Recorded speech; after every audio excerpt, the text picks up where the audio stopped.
Bonjour et bienvenue sur Rêverie Récréative. Je suis ravie de vous retrouver pour une récréative du dimanche consacrée à la création de tags et plus exactement aux perforatrices qui permettaient de faire cela en un tour de main. Je m'explique. Stampin' Up avait commercialisé ce genre de perforatrice qui, moi, j'adorais énormément.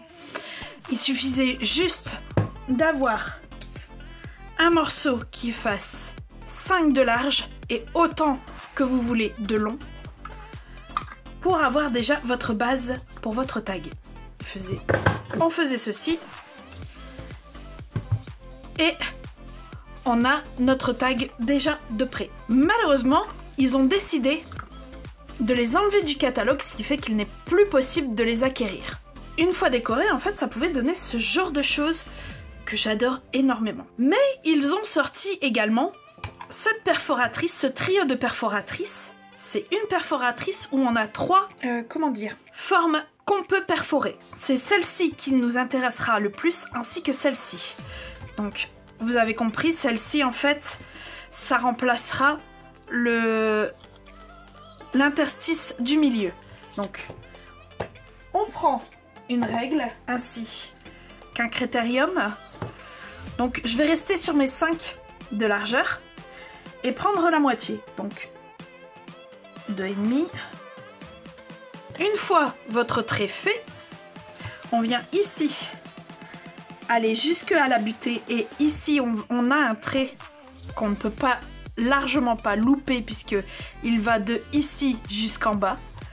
Et il suffit que notre trait soit dans cette diagonale et on perce. Là on est au milieu, on reprend celle-ci, on prend celle-ci, on rentre comme ça, on perfore, on se retrouve avec ça, on retourne, et là c'est bien important, on retourne le tag et on fait la même chose, ce qui nous donne ceci.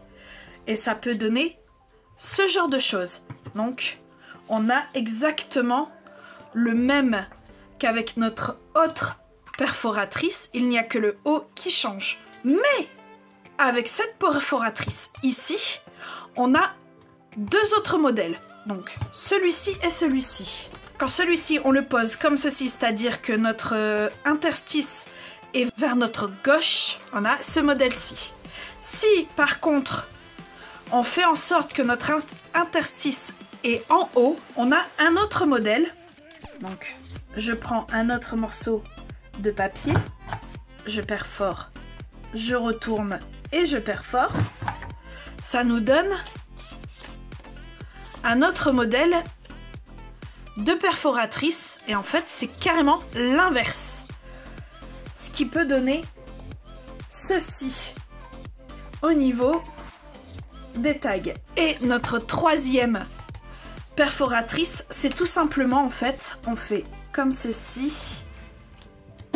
Voilà, et comme ceci, et ça nous enlève en fait notre angle droit de notre papier, tout simplement. Ce qui peut être très bien aussi, on fait des albums pour tirer justement les coins des photos ou alors embellir les photos. Je trouve que c'est plutôt pas mal. En fait, celle-ci a plus de possibilités que celle-ci, sauf qu'il y a plus de manipulation à faire avec celle-ci, alors que celle-ci on perforait une fois et on avait le tout pour faire le tag. Dans tous les cas, j'espère que ce tuto vous aura plu. Si c'est le cas, n'hésitez pas, mettez un petit pouce bleu et on se retrouve très vite pour de nouvelles Odyssées Scrap. Bye!